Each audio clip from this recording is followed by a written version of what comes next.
Olá, querido amigo, querido irmão, seja muito bem-vindo ao seu programa semanal de estudo da lição da Escola Sabatina, onde juntos aprendemos muito mais, se atentando aos detalhes da Palavra de Deus. Nesta semana já estudaremos a lição de número 5, que tem como título O Testemunho dos Samaritanos. E eu sempre gosto de aconselhar vocês a comprarem a lição com os comentários de Ellen G. White, porque dessa maneira você vai poder se aprofundar muito mais e ter comentários muito mais centrados na Palavra de Deus. É um prazer toda semana se encontrar com vocês aqui para juntos estudarmos a Palavra de Deus. Aqui não é somente um local onde nós nos encontramos para estudar a Palavra, mas também é um encontro familiar, onde juntos deixamos os nossos pedidos de oração, os nossos agradecimentos. E eu já queria nesse momento agradecer a você que tem compartilhado os nossos vídeos, que tem deixado o like, o comentário, que tem participado no chat também. E queria agradecer os nossos irmãos da África, que têm nos prestigiado assistindo aqui o programa Lições para a Eternidade, os irmãos do Rio Grande do Sul, da Bahia, do Rio de Janeiro, do Pará, de Amazonas, São Paulo, Paraná, todos os cantos desse país. Nós temos pessoas, amigos, irmãos que fazem parte dessa grande família que cada dia que passa cresce mais. Juntos estamos aqui, buscando se preparar para o céu, e eu acredito que muito em breve nós veremos a face do nosso Salvador, do nosso Redentor. Eu também queria dizer para você que tem deixado aí os seus pedidos de oração. Nós temos uma equipe que tem se dedicado e orado por você e pela sua família. Eu mesmo, sempre que lembro, tenho orado por vocês, para que Deus atenda aí as necessidades de cada um. Alguns estão pedindo por libertação, outros por saúde, que às vezes estão enfermos, outros pedindo por algum trabalho. Enfim, todos os pedidos que são feitos aqui, eu oro nesse momento e agradeço a Deus, que crendo e confiando que Ele irá responder a cada um de vocês. E antes de nós fazermos aqui a nossa oração, eu queria te apresentar o nosso querido irmão Moses Coutinho, que mais uma vez está nos prestigiando para juntos passarmos essa lição da Escola Sabatina. Um prazer estar com os irmãos mais uma vez, em mais essa Escola Sabatina, e vamos ter mais algumas aí também pela frente, né? Essa lição vai trazer muitos ensinamentos lindos para a nossa vida e que possa ser enriquecedor para vocês também, assim como vai ser para nós, né? Amém. Bom, agora eu queria convidar você que está no seu lar, pode dobrar o seu joelho, nós iremos nos curvar aqui e iremos falar com o nosso Deus. Querido bom Deus e maravilhoso Pai, graça nós te damos pela vida concedida através da morte, porque foi através da morte de Jesus na cruz do Calvário que foi concedido vida para nós.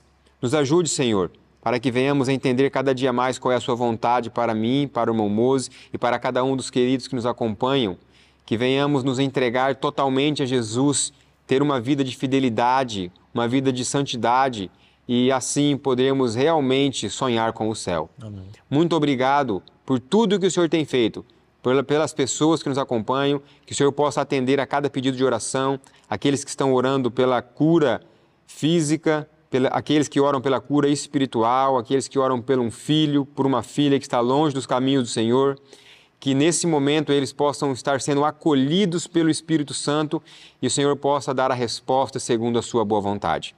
Também fique conosco nesse momento, estamos abrindo a sua palavra e entendemos que quando abrimos a palavra do Senhor, pisamos em terreno santo e somente um Deus santo pode conduzir este momento. Amém. Suplicamos a presença então do Espírito Santo, que o Senhor possa estar conosco, conduzir a nossa fala e também conduzir a cada um dos nossos ouvintes e amigos que nos assistem.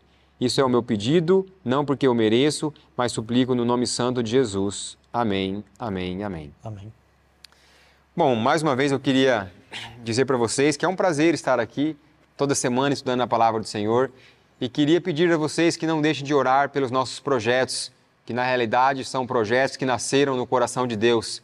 O Tempo de Semear, ali no Pará, o Tranquilamente, ali na Bahia, e o IAG, aqui em Minas Gerais, e outros ministérios que têm surgido aí no mundo, que têm sido influenciados pelos trabalhos do IAG. Que vocês possam estar orando por cada um desses trabalhos, porque eu acredito que o Senhor, Ele ouve e responde à oração de um justo, e por isso que suplicamos a oração de cada um de vocês.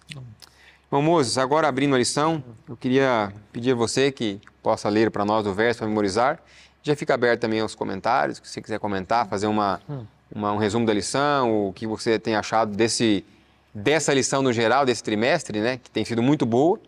Sim. E vamos avançar também falando agora sobre o testemunho dos samaritanos, que é o tema geral dessa lição. Sim, eu vou ler aqui o verso, mas é interessante notar que essas lições, elas vêm sempre trazendo agora a questão do reconhecimento de Jesus como Messias, os testemunhos das pessoas, né? E aqui nós vamos nos focar especialmente nos samaritanos. Na lição 6 vamos falar do povo, dos próprios líderes às vezes, e de algumas pessoas importantes também. De modo geral, ela vem focando no testemunho dessas pessoas. E no caso dos samaritanos, é interessante notar que eles eram um povo que não fazia parte do povo de Deus. Jesus veio principalmente, não era aos samaritanos inicialmente, né? Só que essa lição nos traz o contraste de que foram os samaritanos um dos povos que mais rapidamente aceitou Jesus ali no momento. E vamos ler aqui o que diz o verso. O povo, né, depois de todo o acontecimento que essa lição vai trazer para nós, o povo disse: E diziam à mulher: Agora não é mais por causa do que você falou que nós cremos, mas porque nós mesmos ouvimos e sabemos que este é verdadeiramente o Salvador do mundo. Está em João 4:42. E eu acho importante, Kleber, nós introduzirmos um pouco sobre os samaritanos. Quem eram? Porque a primeira pergunta aqui que faz justamente a lição é: quem eram os samaritanos?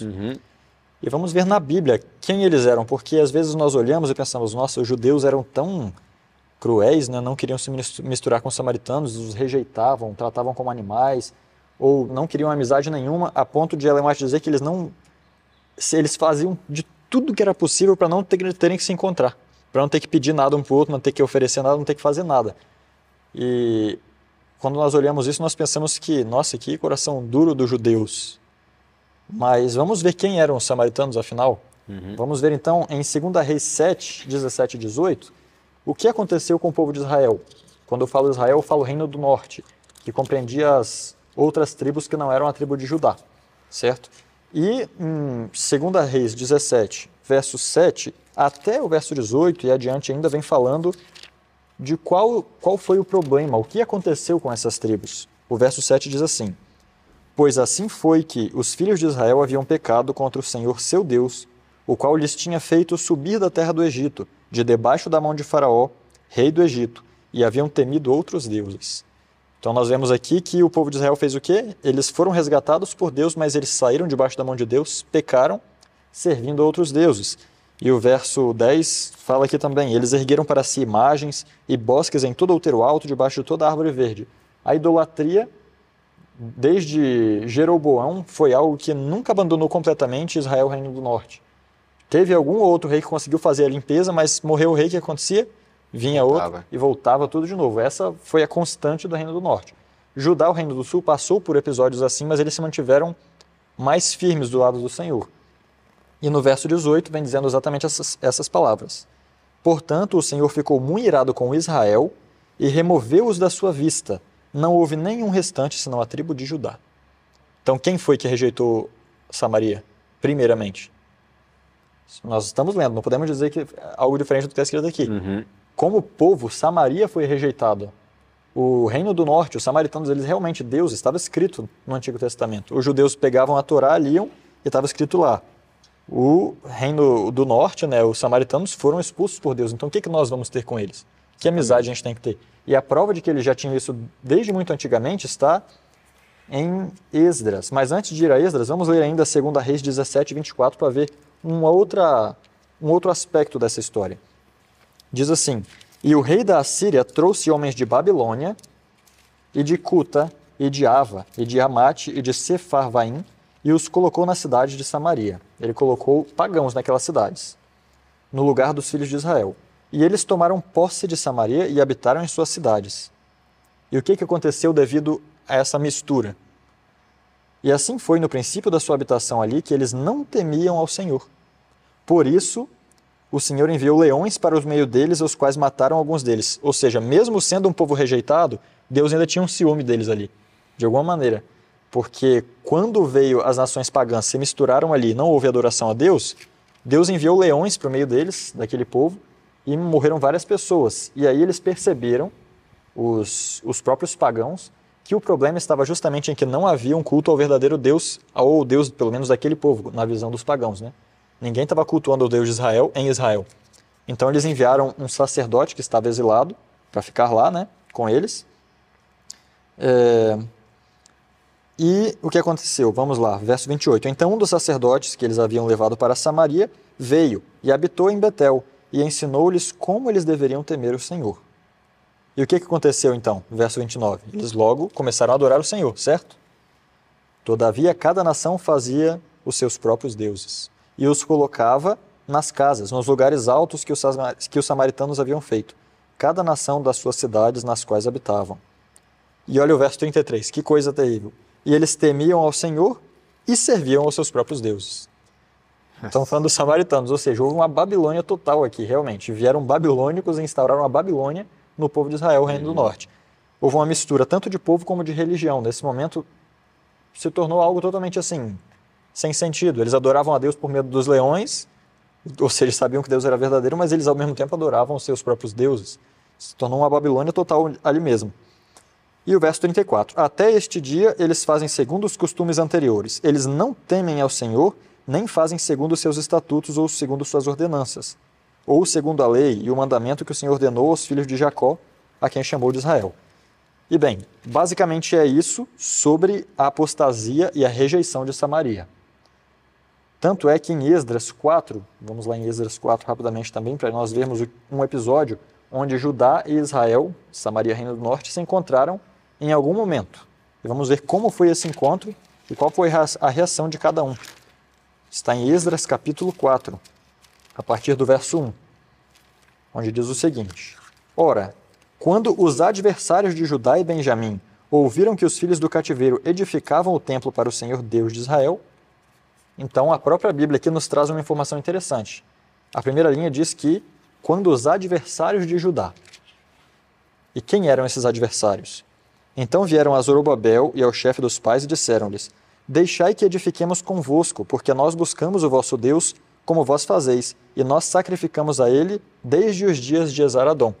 Esaradom era o rei da Síria, acho que era isso mesmo. É, o rei da Síria. Isso, o rei da Síria, naquela época lá, onde houve a mistura dos dois povos, que eles começaram a adorar os deuses tudo misturado, onde Deus enviou os leões, era aquele Deus, era aquele rei. E eles disseram que desde a época daquele rei eles adoravam o Senhor, mas era mentira.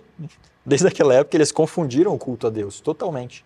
Eles rejeitaram a Deus em prol dos ídolos. Nós estamos falando tudo o que aconteceu com os samaritanos, só para nós termos essa noção, para nós não pensarmos que tudo o que os judeus pensavam sobre os samaritanos era só preconceito puro. Eles tinham razão até um certo ponto de saber quem eram os samaritanos. Talvez não atuaram da maneira correta depois, mas só para nós entendermos um pouquinho melhor. E aí, o povo, o verso 3, né? Zorobabel e Jesus, o restante dos chefes, disseram: Não nos convém edificar convosco a casa ao nosso Deus, mas nós mesmos juntos a edificaremos ao Senhor Deus de Israel. Então o povo da terra, os samaritanos, enfraqueceu as mãos do povo de Judá.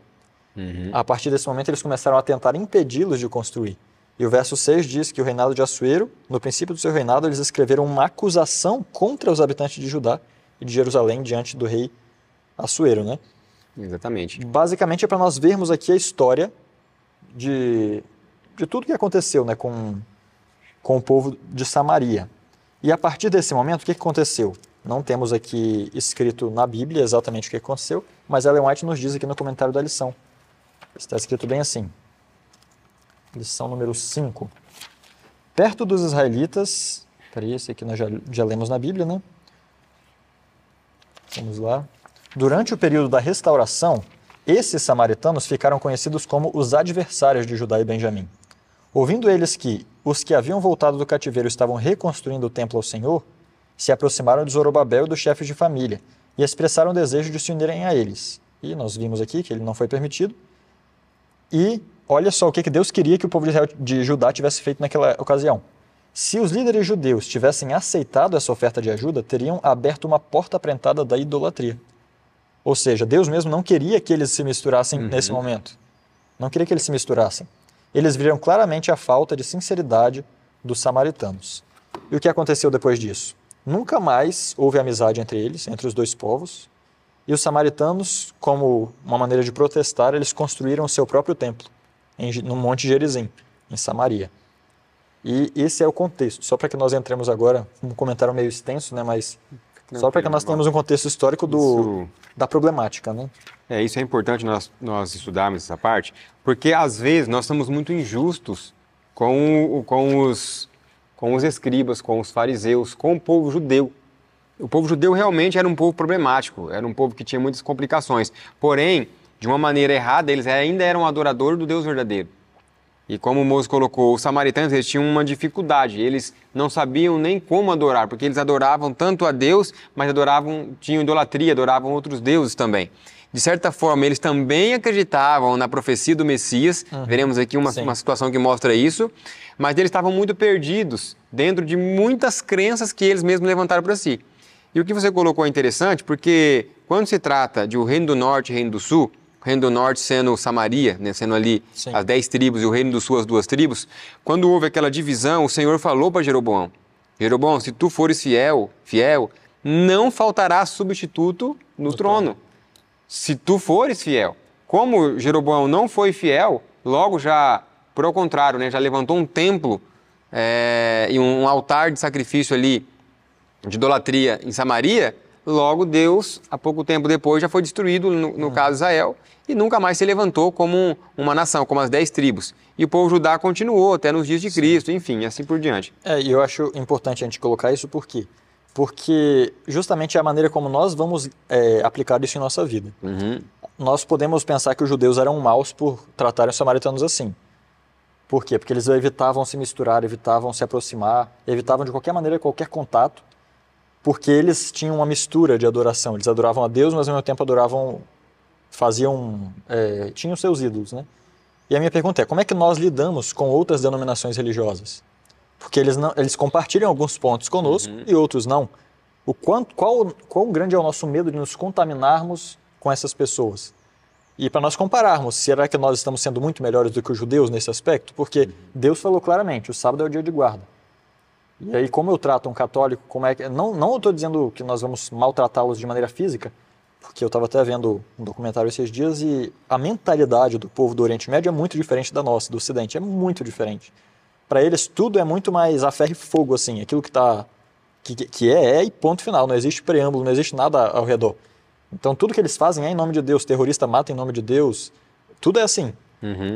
Só que para nós aqui, nós vemos de um pouquinho de maneira diferente. Então, Deus vai julgar o nosso coração de acordo com o nosso modo de viver e o nosso conhecimento.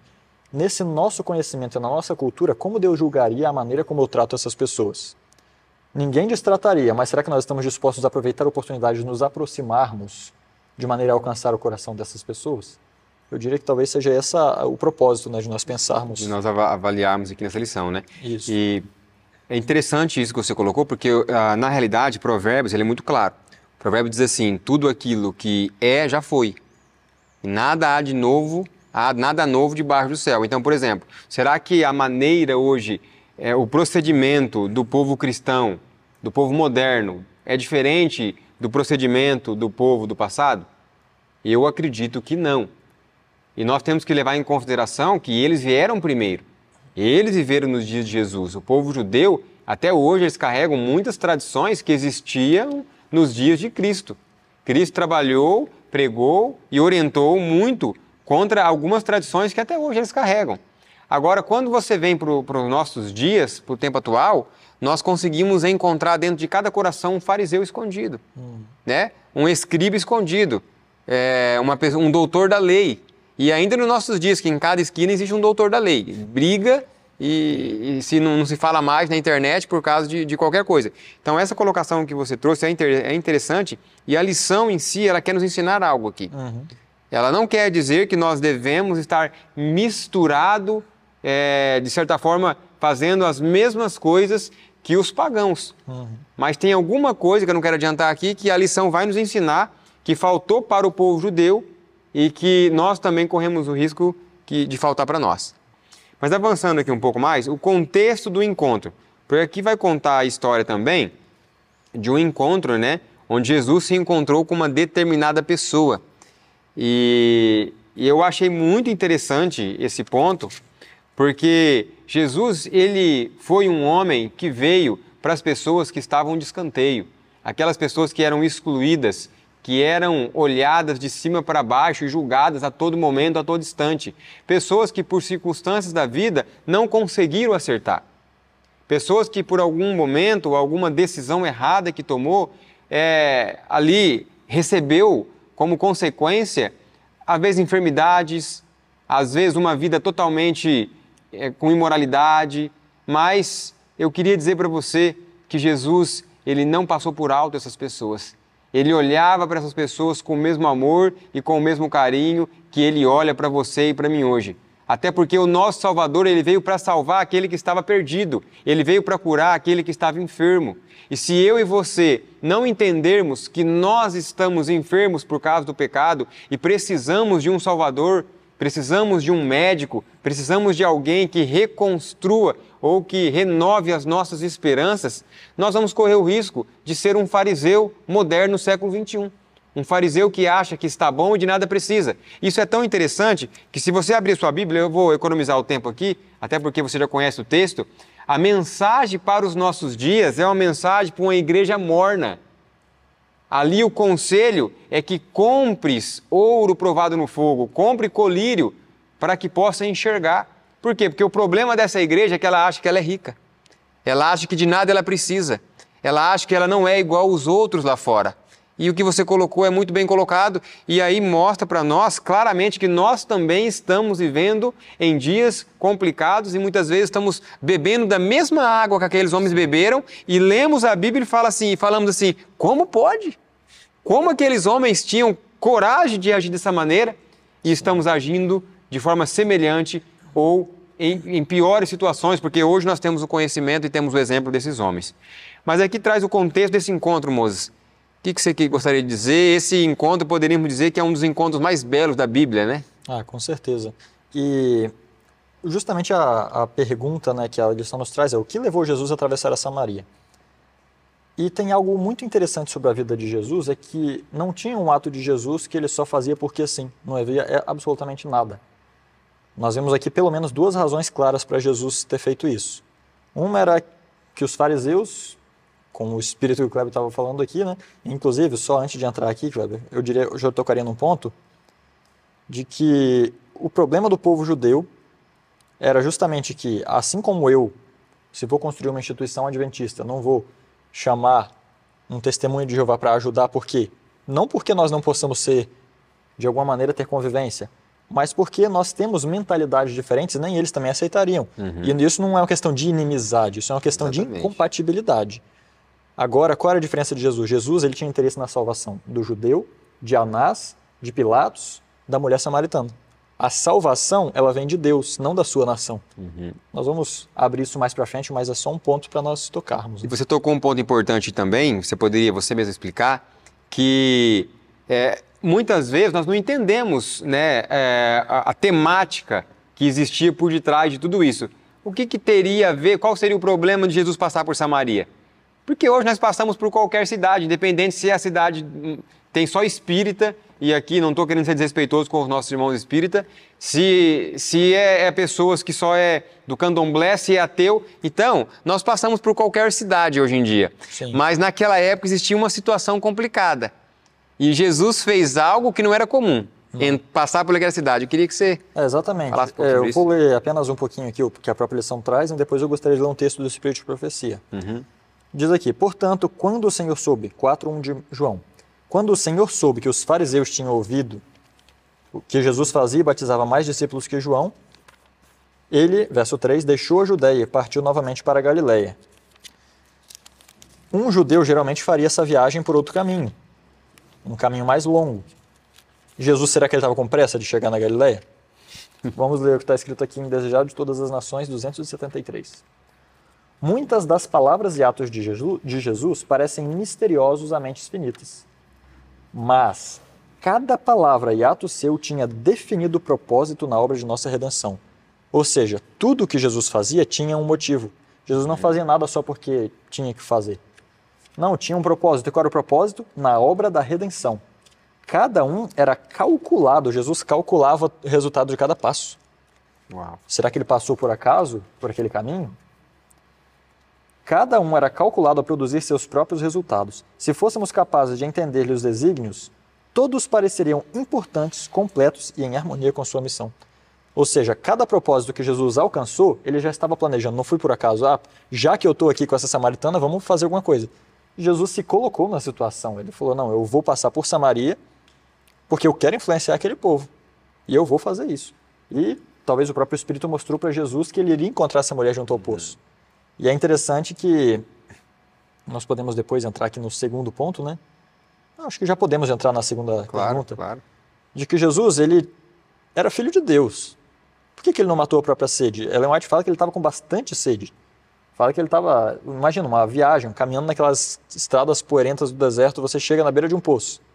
Será que você não vai estar desesperado de sede? Mas olha só o que Jesus fez. Ele se colocou, eu acho que tem no comentário aqui provavelmente, Jesus se colocou totalmente no lugar do homem. Esse é o primeiro ponto. Então Jesus não pegaria e usaria o poder divino, porque ele não tinha ferramentas para pegar água. A mulher falou, você não tem balde, não tem nada, como é que você vai conseguir pegar se o poço é fundo? Ou seja, Jesus, a água física, ele não poderia ter acesso à água física por escolha própria. Ele poderia ter matado a sede. Então, primeiro ponto, para se identificar conosco, totalmente, Jesus nunca operou um milagre para se satisfazer em nada. Tudo que Jesus fez é aquilo que o ser humano pode fazer e é aquilo que está a nosso alcance. Então, se fosse para Deus saciar a sede dele, Deus teria feito, não seria Jesus a fazer isso pelo próprio poder. Todos os milagres, e você pode ler a Bíblia de capa a capa, todos os milagres de Jesus tinham propósitos muito maiores do que satisfazer a ele. Se tem um ou outro no qual parece que Jesus usou o poder divino para salvar, pode ter certeza que foi o próprio Pai que o salvou. Na hora da prisão lá de Jesus, o desejado nos traz a informação, na Bíblia também está, de que no momento em que Jesus respondeu, eles falaram, Jesus perguntou, quem vocês estão buscando? Eles falaram, Jesus Nazareno. Ele disse, sou eu. Quando ele falou isso, o anjo veio, apareceu, e o resplendor do anjo fez todos os inimigos de Jesus caírem no chão, na hora. Jesus fez alguma coisa? Se Jesus quisesse se salvar, ele teria se salvado, mas ele não foi salvo. Foi o próprio Pai que fez aquilo por ele, para dar uma chance para os inimigos reconhecerem ele, mesmo na hora da prisão. Ou seja, mesmo nesses momentos, os milagres tinham propósitos mais elevados. Nenhum dos milagres de Jesus foi feito para se satisfazer. Mas tem o segundo ponto. Se Jesus tivesse bebido água, ele perderia a oportunidade que ele aproveitou. Se ele tivesse matado a própria sede, ele não teria tido a oportunidade de criar uma conversa. E aqui entra um ponto interessante. Jesus poderia ter iniciado a conversa de qualquer maneira, sim ou não? Sim. A resposta, na verdade, seria não. Seria não. Seria não. Por quê? Como é que você chega do nada e fala assim para a samaritana? É até um erro que nós cometemos. Às vezes nós chegamos numa pessoa, você precisa aceitar Jesus, meu querido. Jesus te ama e tal. E nós chegamos dessa maneira. Quanta influência nossas palavras vão ter? É mentira o que nós estamos falando? Não, mas será que essa é a melhor maneira de alcançar? Agora, se eu te peço, meu amigo, você teria um pouquinho de água para me dar? Será que seria mais fácil entrosar como? Exatamente. Chegar oferecendo alguma coisa. Agora eu entendi o que você ou colocou. Chegar fazendo um pedido. Confiança gera confiança. Jesus, ele começou pedindo. Se ele tivesse já vindo oferecendo, o preconceito samaritano diria, eu não vou aceitar nada de um judeu, jamais. Agora, se o judeu pediu, primeiro, ele se coloca numa posição inferior. Eu tenho necessidade com relação a algo que você pode me oferecer. Isso fez a mulher abrir um pouquinho para perguntar, como é que você faz isso sendo judeu, como é que você pede para mim? Ele estava com sede, mas a mulher ainda quis dar uma torturadinha ali e perguntar, né?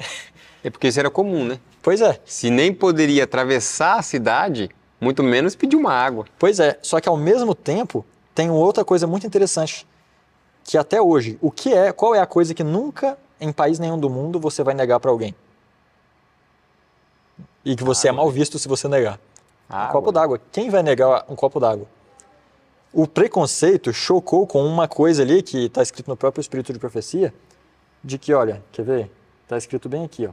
Um favor como esse, nenhum oriental recusaria.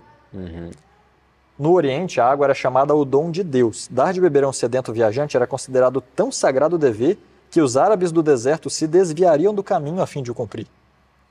O ódio existente entre judeus e samaritanos impedia a mulher de oferecer um obséquio a Jesus. Ou seja, ela não iria chegar a oferecer água para ele. O que é natural. Em Judá, o que aconteceu com Rebeca quando o rapaz chegou lá? Ela ofereceu água, tirou para os camelos, ofereceu para todo mundo. Mas o preconceito entre samaritanos e judeus não permitiria isso com Jesus. Jesus não ia receber nada se ele não pedisse. Então Jesus fez o quê?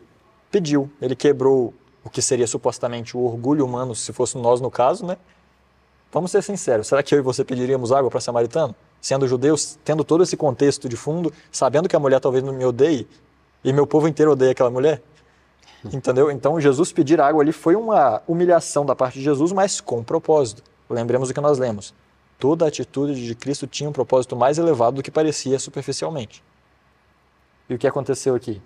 O Salvador, porém, buscava a chave para este coração e, contato nascido do divino amor, pediu, não ofereceu um favor. Já começa uma lição para nós aqui. O oferecimento de uma gentileza poderia haver sido rejeitado. A confiança, no entanto, desperta a confiança. O Rei do Céu chegou a essa desprezada pessoa pedindo um serviço das suas mãos, como se ele fosse necessitado. Ou seja, para começar o diálogo ou uma relação de confiança, às vezes nós precisamos nos colocar numa posição de necessidade. E isso que você colocou, a serva do Senhor fala muito bem. Ela cita assim, que como nós fazemos para poder quebrar o preconceito. Então ela fala assim, que primeiro você chega e se torna amigo da pessoa. Depois você ganha o quê? A confiança daquela pessoa. E depois você prega o evangelho. Exatamente. E nós fazemos o processo totalmente errado. A gente já chega tentando enfiar o evangelho para a Chega tentando pregar o evangelho, sem nem sequer se perguntar o tamanho de muro de preconceito que existe ali.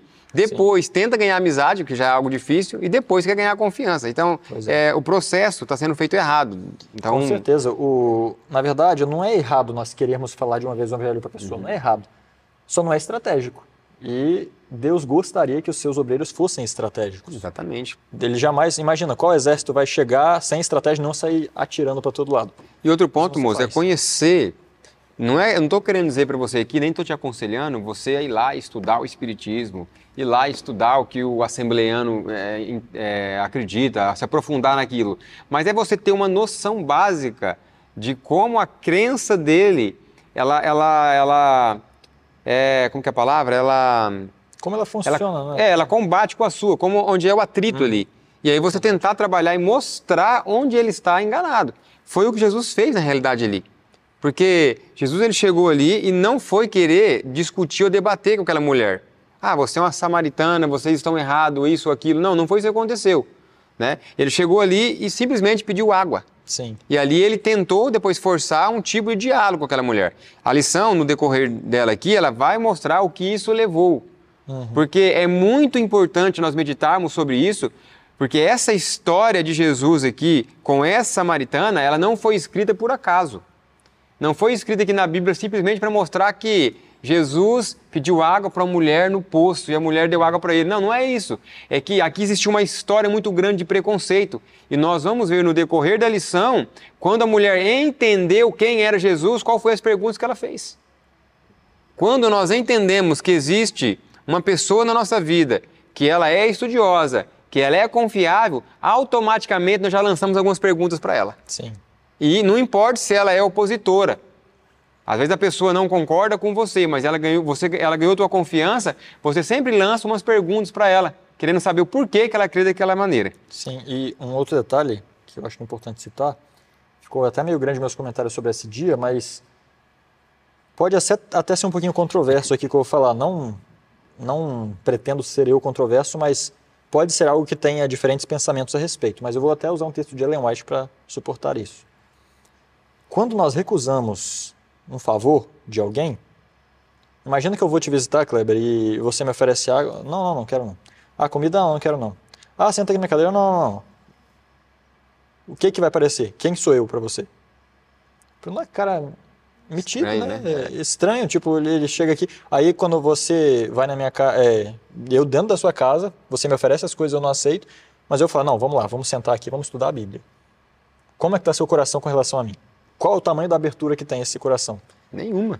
Não existe. Não existe abertura, realmente. Irmãos, abertura. Confiança gera confiança. Exatamente. E confiança se gera com humildade. Você precisa se colocar, de alguma maneira, sob aquela pessoa para que ela te dê direito de você se nivelar aqui com ela. A nossa ideia nunca é chegar a alguém como se nós fôssemos os mensageiros da verdade e aquela pessoa está em erro. Isso Jesus fala para nós fazermos, mas se você se apresenta dessa maneira, qual é a influência sua diante dessa pessoa? E eu falo isso por quê? Porque muitas vezes nós levamos as nossas reformas, e é aqui que está o ponto controverso, de maneira tão ferrenha que nós deixamos de nos aproximar das pessoas por causa delas. Assim como os judeus não se impurificavam se aproximando de um gentio, mas dentro do seu próprio coração havia vontade de matar a Jesus, os que os impurificavam muito mais, assim também acontece conosco. Imagina que nós vamos visitar uma pessoa, ela te oferece um suco com açúcar branco. É a primeira vez que você está vendo aquela pessoa. Eu não vou dizer o que você deveria fazer, fica na sua consciência, mas você queria que é mais estratégico, você cuidar da sua saúde totalmente naquele momento, independente de como aquilo poderia causar uma boa impressão para aquela pessoa, ou o que você faria? É só eu não vou colocar outros exemplos, porque eu não quero realmente colocar algo muito controverso aqui, mas que nós entendamos que aquilo que nós aprendemos sobre o cuidado do corpo é importante, mas nós devemos ter o bom senso de perceber quando nós podemos atingir pessoas através de uma mínima condescendência, mas eu vou ler um texto porque eu não quero falar isso aqui das minhas palavras, tá? Está escrito assim, olha. Vamos ver. Se errais, não seja então em vos distanciardes o máximo possível do povo. Então cortareis a linha de vossa influência e nenhum bem podeis fazer. Preferível errar do lado do povo a distanciar-vos completamente dele. Pois, nesse caso, há esperança de poderdes levar convosco o povo, mas não há necessidade de errar pelo outro lado. Realmente, eu vou deixar ao bom senso de cada irmão examinar bem o que foi lido aqui, agora, porque eu creio que todos entendem, que eu não quero dizer aqui que, não, então eu vou no churrasco do não sei quem, vou comer churrasco para poder evangelizar eles. Porque você não vai em outro dia. Mas nem sempre nós temos esse controle em nossas mãos e temos que pedir o Espírito para nos guiar para fazer exatamente aquilo que é necessário. Não aquilo que nosso senso de pureza nos faça pensar que nós precisamos ter medo de nos impurificar. Eu espero que tenha ficado Eu acredito que claro. sim, moço, e até... Nós até conversamos sobre isso, né? Eu tenho até interesse e intenção, junto com o irmão Mose, de, em um momento, se Deus assim permitir, nós trabalharmos um pouco esse assunto. Esse assunto é um assunto muito delicado. Essa é a verdade, é um assunto muito delicado, é um assunto que precisa ser trabalhado com o senso do equilíbrio, porque hoje nós estamos identificando aí claramente se cumprir aquilo que estava escrito.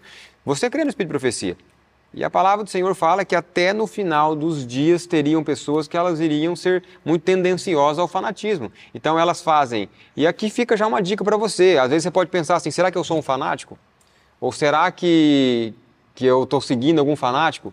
Olha, um dos principais requisitos de um fanático é que ele faz de um ponto uma religião.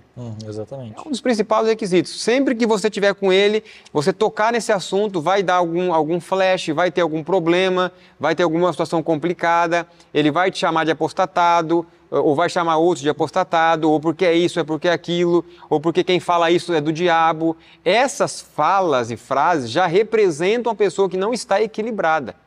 Porque a nossa fala, de frente com um combatente que está realmente em apostasia, tem que ser de uma maneira para convertê-lo, para tentar trazer ele de volta para o equilíbrio. Porque você tem que pensar assim, essa pessoa que hoje está partindo para o fanatismo, ela tem súditos. E eu preciso tentar, no Espírito de Cristo, mostrar o equilíbrio para ela, para que mais pessoas não vão se enfileirando nesses caminhos complicados. Então, assim, irmãos, eu não quero agora, nesse momento, usar essa lição para poder fazer isso, mas eu acredito que, se Deus permitir, em breve nós queremos tratar desse assunto com coerência e não queremos ser aí considerados como os hereges, né? Não, mas se for necessário isso acontecer para trazer equilíbrio para alguns, que assim seja. Porque o que o moço está colocando e que eu hoje consigo encontrar muito assim, como que grita na palavra do Senhor, é que sempre, por detrás de todos os pontos, a intenção de Jesus era salvar. Sempre era salvar. E aí as pessoas pegam um ponto e fazem daquele ponto uma religião. A alimentação, a reforma de saúde, ela é muito importante, muito importante. Ellen White fala que a reforma de saúde, ela é o braço da mensagem do terceiro anjo. O problema é que o braço é uma das partes do corpo. Tem que ter perna, tem que ter o outro braço, tem que ter mente, tem que ter o coração, tem que ter todo o corpo. Então ela é uma parte da mensagem e ela tem que ser realmente atendida. Agora essa parte da mensagem, ela vai te levar à salvação. Se você avaliar hoje por que Deus pede para nós não nos alimentarmos com alguns determinados alimentos, não é somente para mim viver 150 anos, até porque não vai chegar em 150 anos, mesmo tendo a melhor alimentação. É para minha mente estar mais lúcida e eu conseguir compreender o que é a vontade de Deus. É para mim não destruir o meu corpo, eu ser saudável, poder pregar o evangelho com mais intensidade, né? Porque, moço, vamos falar a verdade, hoje em dia tem, e eu não vou dizer para vocês que eu sou um reformador, um ótimo reformador. Eu preciso realmente voltar a me reformar da maneira exata, porque não é só parar de comer, mas é comer outras coisas que nós não comemos, é exercício físico, é descanso, é luz solar. Muitos aí não comem carne, não comem ovo, não come leite, não come isso, não come aquilo, mas não tem um exercício físico, não toma sol, mora dentro das maiores cidades onde a poluição é absurda. Como que eu posso colocar? É tóxico nas palavras e acha que está acertando o caminho. Então, eu não quero que a minha fala, ou que a fala do Moses, se torne agressiva a você que nos assiste, que está passando nessa situação, mas que possa ser para você um ponto de equilíbrio. Não, eu vou realmente, será que o que o Moses está falando e o Kleber está falando é certo? Então eu vou buscar na palavra do Senhor. Eu vou buscar avaliar. Realmente eu vou avaliar agora se eu não estou sendo um pouco indo longe demais na questão de um alimento ou de uma coisa ou outra, a ponto de querer criar uma regra para todos. A ponto de nós pensarmos que com medo de arranhar o braço, a mensagem do terceiro anjo vai acabar sendo impedido de entrar.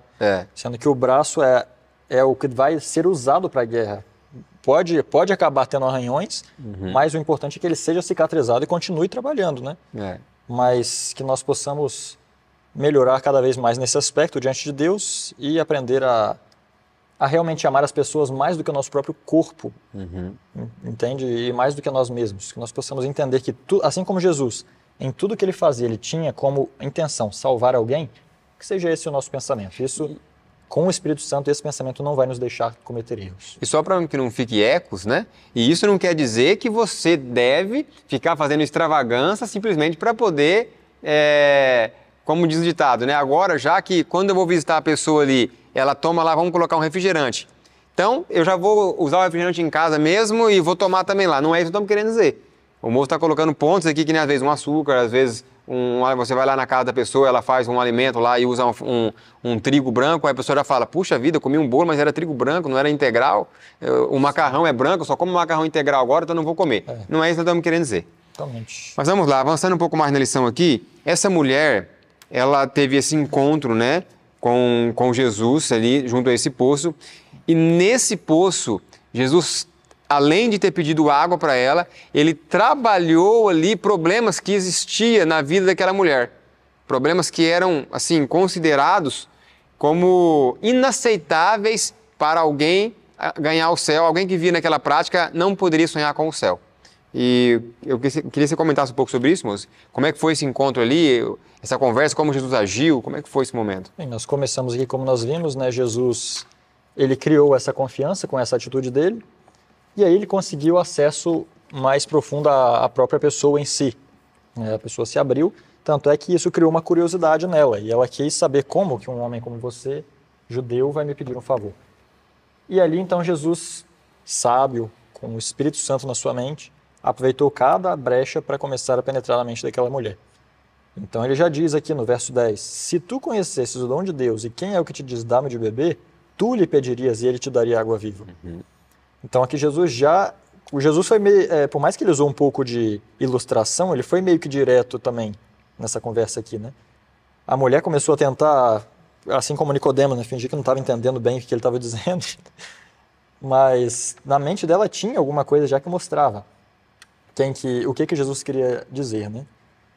E assim começou a conversa, e a pergunta número 4, de segunda-feira, ela é o seguinte: qual o contexto do Antigo Testamento em relação de Jesus sobre a água viva? E aí, eu estava lendo, né, esses textos que a lição traz para nós lermos, do Velho Testamento, e eles nos trazem coisas interessantes sobre o significado da água. Deixa eu ver se eu tenho ele aqui. Eu acho que vai estar principalmente na terça. Bom, mas Jeremias nos diz o seguinte, Jeremias 2:13. Porque meu povo fez duas maldades, a mim me deixaram um manancial de águas vivas, e cavaram cisternas rotas que não retêm as águas. Naquele dia também acontecerá, Zacarias 14:8, que correrão de Jerusalém águas vivas, metade delas para o mar ocidental e metade até o mar oriental. No estio e no inverno sucederá isso. E por que a lição nos traz isso aqui? Para nós entendermos o que Jesus quis dizer. Quando ele falou, se tu conhecesses o dom de Deus, e quem é que te diz, dá-me de beber, tu pedirias e ele daria água viva. E a conversa continua, a mulher pede a água, fala então, mas, quer dizer, ela diz, né, como é que o senhor vai pegar água se o poço é fundo? O senhor é maior do que Jacó, nosso pai, que fez o poço? E aí Jesus coloca, qualquer que beber desta água terá sede novamente.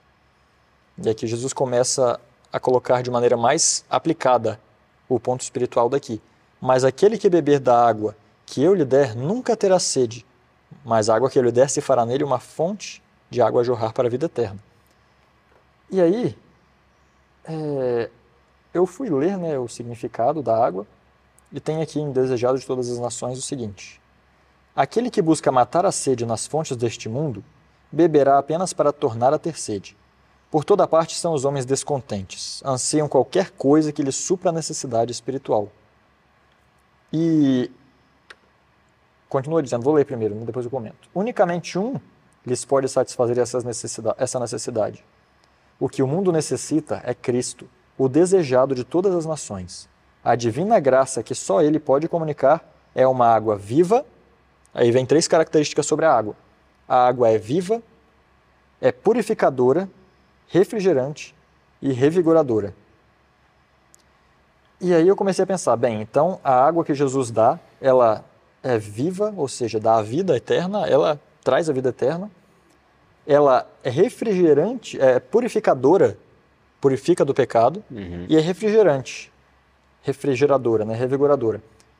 E aí quando o ser humano, qualquer um de nós tem uma tentação, ou tem um desejo forte de fazer alguma coisa, que nós sabemos que não é da vontade de Deus, mas imaginemos uma pessoa que nem conhece qual seja a vontade de Deus, ela tem vontade de fazer alguma coisa. Eu estava conversando com um amigo que me contou o testemunho dele recentemente. Nós nos separamos quando nós tínhamos aproximadamente 16 anos, nunca mais nos vimos até hoje, e hoje já fazem 11 anos. E eu fui contar a minha experiência para ele, ele contou a dele. E ele estava me contando exatamente como que ele tentou satisfazer essa sede. Que a alma da pessoa tem vontade de satisfazer. Só que como temos uma natureza pecaminosa, a nossa tendência é satisfazer com águas que não preenchem. Então, ele se envolveu com drogas, se envolveu com pornografia, com prostituição, com muita coisa. Tudo isso, cada coisa pedia a outra. Por quê? Porque a primeira não satisfaz. Então, ele começou ali com o uso de maconha. Logo, aquilo não satisfazia mais, ele se aprofundou na promiscuidade. E aquilo não satisfazia mais, ele se envolveu com outras coisas. E aquilo foi até um ponto quando ele percebeu que ele não estava satisfeito com nada daquilo que ele tinha feito. Foi parar no hospital, à beira da morte. E ali ele falou, olha, realmente, de tudo que eu fiz, eu não aproveitei nada. Tudo aquilo que eu fiz até hoje não me satisfez. E realmente, eu acho que morrer é a melhor coisa que tem. Só que por alguma razão ele chorou e orou a Deus. E ele realmente estava assim, muito com risco de morte mesmo. Era uma infecção que foi para o sangue. Ele poderia morrer. Só que no dia seguinte ele foi ao hospital e não tinha nada. E ele tinha orado tão ferventemente no dia anterior que naquele momento ele se sentiu transbordante de Cristo. Ele disse que naquele mesmo momento ele começou a pregar no hospital, pregou para todo mundo no hospital, pegou no primeiro ônibus que pegou para chegar em casa, o segundo e o terceiro. Pregou em todos esses lugares. Por quê? Porque em toda a vida dele ele buscou satisfazer a necessidade, a sede da alma, com águas que não satisfaziam. E quando ele encontrou a fonte, ela se tornou, como Jesus disse aqui, uma fonte de água a jorrar para a vida eterna. Ou seja, encheu tanto o balde dele que começou a esborrar para todo lado, caiu no hospital inteiro, caiu nos ônibus que ele passou. E até hoje ele está empenhado em trabalho missionário.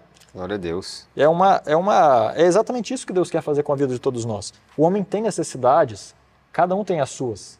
Cada um de nós tem as suas. Não necessidades, eu diria desejos, né? Porque a necessidade é sempre suprida com a mesma água. Mas cada um de nós sente desejos por diferentes águas. E a gente pode provar de Capitólio, pode provar de tal lugar. Mas essas águas nunca vão nos satisfazer. A única água que satisfaz plenamente é aquela que nos dá as 3 maiores necessidades do homem. Qual homem tem vontade de morrer? A não ser que já tenha se afundado totalmente no pecado ou na depressão. Você tem vontade de morrer? Não, acho que nenhum, né? Qualquer pessoa, na beira da morte, se ela tem a oportunidade de salvar a vida, ela faz isso. Ela faz isso. Foi isso que meu amigo fez. Ele estava ali com desejo de morrer, mas ele orou a Deus dizendo que ele se arrependia do que tinha feito e realmente não tinha nada naquilo que satisfazia ele. Ou seja, não tem como nós dizermos que a morte satisfaz a alma. Não satisfaz. Então a água ela tem que dar vida. E a água que Jesus oferece ela é a vida eterna. Então aí está a primeira necessidade do homem suprida. Segunda, qual de nós gosta de ter uma consciência culpada? Ninguém. Qual ser humano, sabendo que está em erro, tem paz? Qual ser humano, sabendo que ele está em inimizade com alguém, ele dorme tranquilo? Qual de nós, sabendo que vai existir um juízo que vai trazer toda a obra à luz e nós vamos ser conhecidos, o desígnio de nosso coração, qual de nós fica tranquilo com essa informação? Ninguém fica tranquilo. O segundo aspecto da água de Jesus, que além de dar a vida eterna, ela é purificadora. A água, além de ser uma água viva, ela é purificadora, ou seja, ela nos limpa de todo o pecado. Nos limpa dos pecados cometidos, nos limpa dos pecados que, se nós permitirmos, a nossa natureza humana vai cometer. Jesus ele nos dá poder para purificar totalmente o homem. Então essa água já satisfaz duas necessidades grandes. A de vida, porque o homem não quer morrer, e a de purificação, porque o homem não quer estar sujo.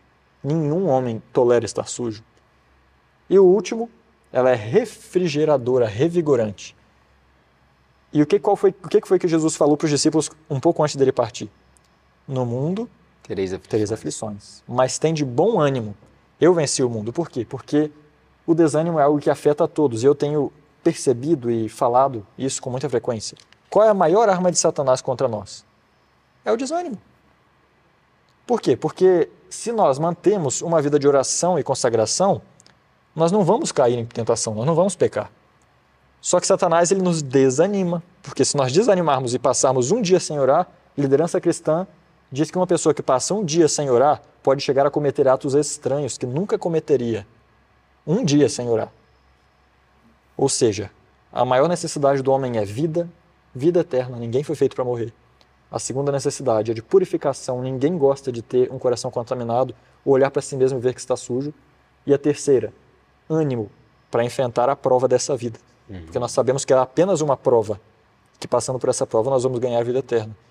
Então, quando nós vemos tudo que a água de Cristo oferece, nós vemos aqui que a mulher realmente ela queria dessa água. Por quê?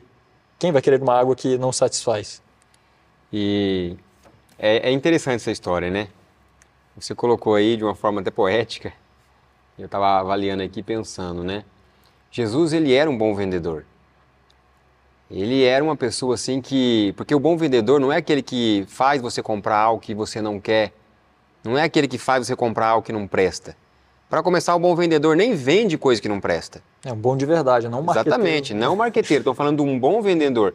Porque o bom vendedor é aquele que faz você querer comprar... Faz uma boa apresentação do produto. Exatamente, faz você querer comprar, faz você entender que você tem necessidade daquilo. E Jesus, ele era assim. Jesus, quando ele chegou ali, naquele encontro, né, que foi um encontro assim extraordinário, que se você fosse avaliar, se você avaliar de forma profunda o contexto, era um encontro extraordinário e que impensável de se acontecer. Porque, para começar, aquela lá era uma mulher. E naquela época, mulher já era considerada como inferior. Não que ela era inferior, mas aqueles homens sem Deus, eles consideravam a mulher inferior. Segundo ponto, ela era uma mulher que ela não tinha uma boa moral quando se olhava para a sociedade. E o terceiro ponto, para piorar, ela era samaritana. Então, aquele encontro, dentro do que nós acreditamos hoje, ser um encontro assim considerável, né? Considerável, o encontro onde Jesus veio para salvar realmente aqueles que estavam perdidos, aquele ali é o ápice do momento. Uma mulher que já tinha tido 5 maridos, uma mulher que a moral dela era 0. A história, né, nós não podemos afirmar, mas a história conta que aquela mulher, ela provavelmente ela ia naquele horário no poço, porque ali era por volta do meio-dia mais ou menos. Né? Era um horário onde o sol estava muito quente, então não era horário de você ir andar no deserto para buscar água. Mas ela ia naquele horário porque ela não queria encontrar as outras mulheres. Ela não era aceita, ela era segregada devido ao seu contexto, né, de vida. Então, ela se sentia uma mulher abandonada dentro de um problema que por circunstâncias da vida ou por escolha própria, ela agora se encontrava e ela não via mais solução para ela. Então ela estava ali naquele momento, se sentiu surpreendida de ver um judeu pedindo água para ela. E interessante que em primeiro momento, ô Moisés, já vamos entrar em terça-feira também, quem pede a água é Jesus. Mas depois que Jesus oferece uma outra água, quem pede a água é ela. E nós podemos dizer através da história aqui, que até nesse momento, ela fala para Jesus aqui, se nós pegarmos o verso 15, né? Jesus faz ali, oferece a água para ela, fala assim, olha, eu tenho uma água que se você tomar dessa água, você nunca mais vai ter sede. Provavelmente essa mulher se sentiu assim, interessada por essa água, já que ela não queria ficar vindo naquele poço. Ela se sentia envergonhada, ela tinha que ir no poço quando não tinha ninguém, porque senão ela ia ter encontros indesejáveis, as mulheres iriam olhar ela de cima e embaixo e já ia fazer um julgamento com os olhos e com a boca. Então ela falou assim, bom, se tiver uma água realmente que não dá sede mais, se eu tomar uma vez acabou e eu vou se tornar ainda uma fonte a jorrar, eu quero dessa água, porque eu não vou precisar vir nesse poço. Pois é. Né? E aqui ela fala assim, disse-lhe a mulher, Senhor, dai-me dessa água para que eu não tenha sede e não venha aqui tirá-la. Então, na realidade, essa mulher não estava entendendo ainda tudo o que estava acontecendo. E é interessante, a história vai trazer para nós, que quando ela pede dessa água, porque até ali Jesus vinha trabalhando a situação, com as palavras acertadas, né? Ele vinha ali usando de uma maneira amável, demonstrava misericórdia. Então, nesse momento, ele fala para ela assim, olha, disse-lhe Jesus, vai, chama o teu marido e vem cá.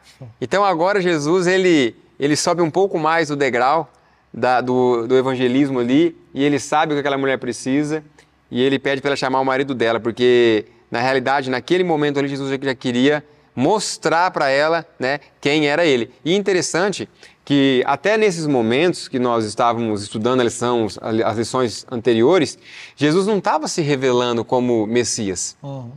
Ele não se revelou ali em vários milagres que ele fez. Eu sou o Messias. Pedia para as pessoas não falarem nada para ninguém. Não falar nem que ele estava fazendo milagres. Né? Então, eu achei muito interessante essa história, porque em primeiro momento a pessoa pediu água. Em primeiro momento Jesus pediu água. E segundo, já era a mulher que estava pedindo água. E aí, se nós trazemos para a vida espiritual, para o evangelismo na prática, Moisés, às vezes nós chegamos, como você colocou, de forma simples e objetiva e começamos a ganhar amizade, começamos a ganhar confiança, até que chega um momento que a pessoa olha para a sua vida. Por isso que a palavra de Deus fala que uma família bem ordenada prega mais do que muitos sermãos. A pessoa ela vai olhar para a sua vida e ela vai falar assim, eu quero disso que você tem. E aí você vai falar, você quer disso? Então eu vou te mostrar quem tem para dar, que é Jesus. Então, a maneira de Cristo trabalhar ali, eu achei assim espetacular.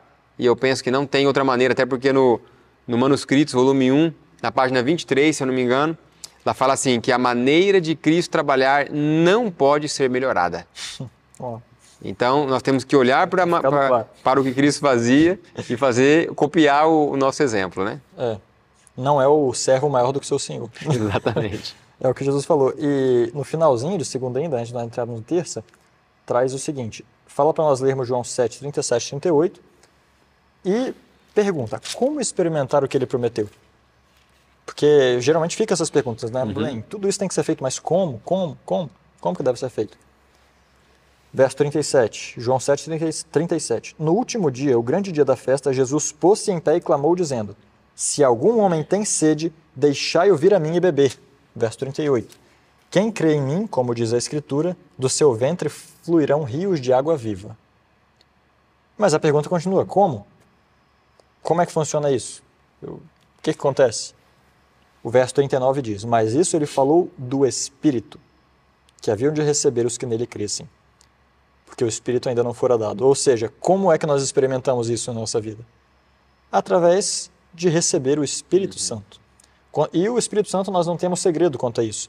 Nós temos que buscar a Deus sempre, manter a nossa vasilha limpa, exatamente, virada para cima, e rogar o Espírito Santo. Nós não recebemos muitas vezes porque nós não pedimos. Ellen White diz que nós poderíamos receber muito mais se nós orássemos mais. O dom do Espírito é um dom que Deus está tão disposto a dar, o melhor, como nós mesmos falamos aqui, ninguém faz melhor do que Deus ou Jesus, né? Então ele está mais disposto a dar do que você está disposto a dar pão para o seu filho, se ele pede, se ele está com fome. Qual o coração de pai, ao ver seu filho com muita fome, não vai oferecer pão? Imagina a gente, se nós clamarmos de verdade pelo Espírito Santo, vão correr do nosso ventre rios de água viva. O caso que eu contei do meu amigo, ele precisou passar por uma grande calamidade na vida dele para ele clamar de verdade. Mas quando ele clamou, ele recebeu também. E é isso que vai nos fazer sair rios de água de nós, é nós estarmos cheios. E essa água nos é dada através do Espírito Santo de Deus, né? E que isso venha nos completar. Isso nos dará tudo o que precisamos. É interessante aqui, moço, essa parte de terça-feira agora, entrando, quando Jesus fala para essa mulher, porque ali começou um diálogo, né? Uma maneira de Jesus apresentar para ela quem realmente ele era. Então, quando ele oferece uma água que mataria a sede de uma vez por todas, e ela sente interesse por essa água, eu consigo ver a decepção dela de quando ela fala, me dê dessa água. E ele fala, não, vai chamar o seu marido então. Por quê? Porque quando Jesus fala para ela ali, vai chamar o seu marido, era como que ele estivesse tocando na ferida. Porque ela já era considerada uma mulher imoral dentro da sociedade. Essa mulher aí já está no quinto marido, vai saber o que ela não anda fazendo, enfim. Então, ela deve ter pensado assim, provavelmente vai ser outro que vai me julgar. Porque se eu chamar o meu marido, ele pode falar assim, olha, mas esse aqui não é bem o teu marido, você não estava com outro, enfim, eu não sei o que ela pensou. A verdade é que nós vemos pelo texto que ela não tinha marido. E ela se sentiu decepcionada. E ela falou a verdade, eu não tenho, e Jesus falou, você falou isso com verdade. Mas só que realmente mexe, né? Imagina, provavelmente era aí que ela estava tentando matar a sede dela. Exatamente. Entendeu? Através da satisfação dos seus desejos, né? Só que foi algo forte, né? Se você parar para pensar, porque quando ela... Onde é que está lá? Vamos ver o que vai da Bíblia. Deixa eu ver, 4,16, está pedindo aqui na segunda pergunta, 4,16. Aqui, ó. Aqui fala assim, ó. A mulher respondeu e disse, eu não tenho marido. Disse Jesus, tu dissestes bem, eu não tenho marido, porque tu tivestes 5 maridos. E o que agora tens não é teu marido. Isso dissestes com verdade. Então, ou seja, o que Jesus queria mostrar para ela? Olha, o homem com quem você se relaciona, realmente ele não é o seu marido, não. Só que isso foi o revelar a vida inteira dessa mulher. Sim. Porque, moços, para pensar aqui, nós como os juízes, né, da história, porque sempre o povo gosta de ser mais juiz do que ser advogado. Se você parar para avaliar, vai saber o tanto que essa mulher sofreu com cada homem desse que passou pela sua vida. Nós não podemos falar assim, essa mulher era uma péssima pessoa.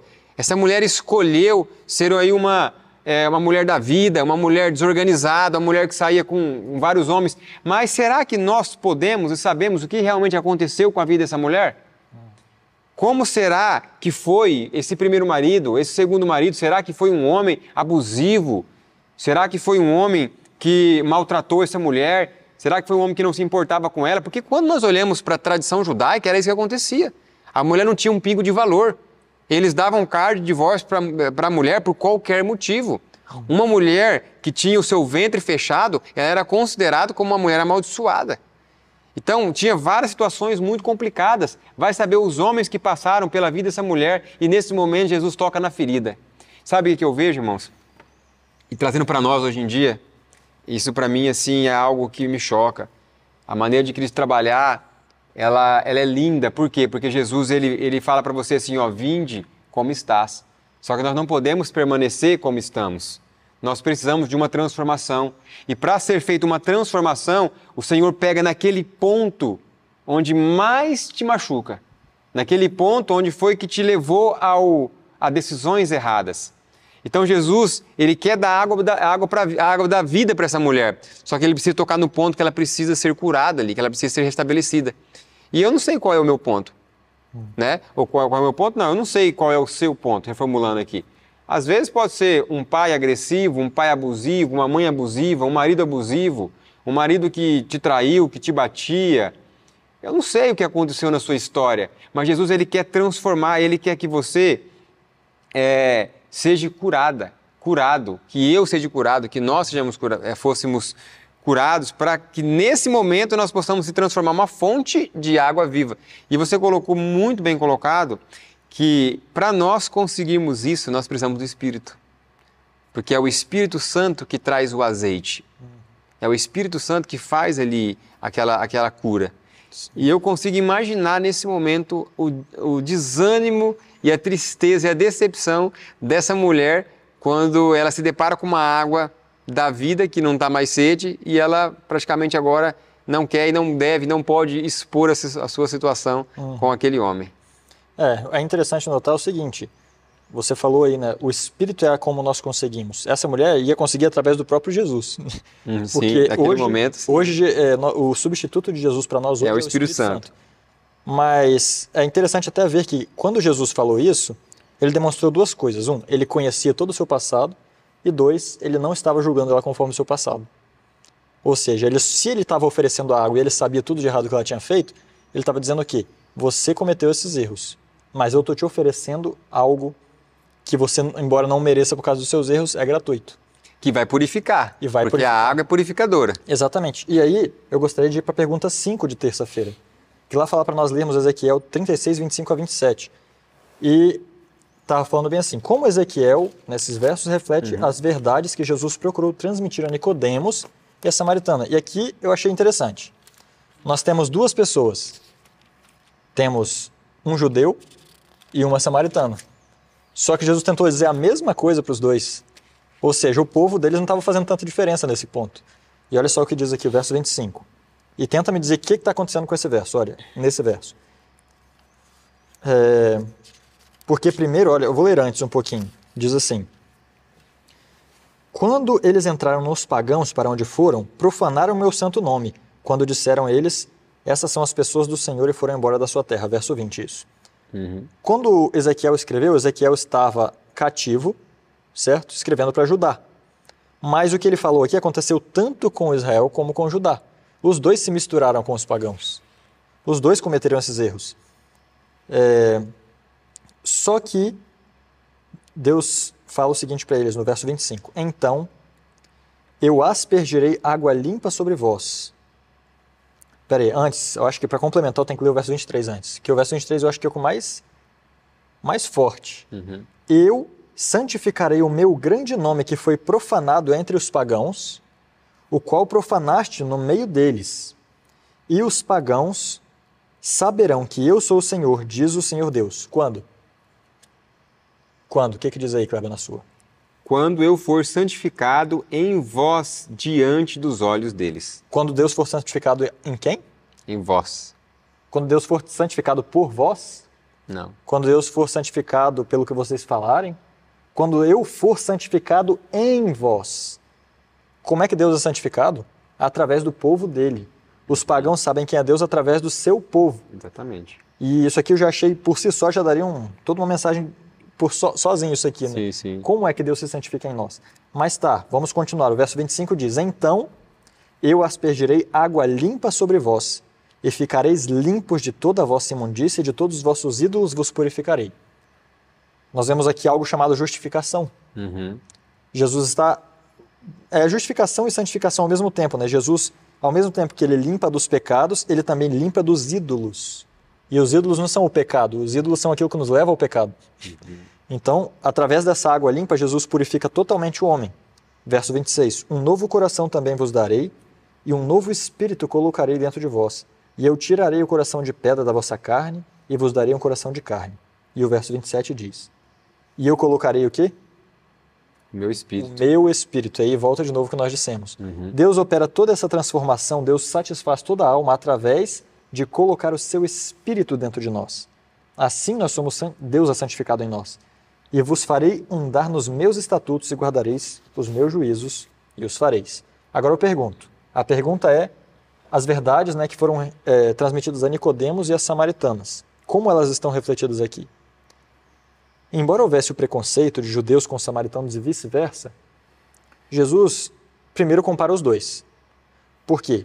Porque os dois estavam na mesma, os dois tinham se misturado, os dois tinham cometido erros, os dois precisavam da mesma água. Não era porque era um povo aqui e outro aqui que pensavam coisas diferentes que a água seria diferente.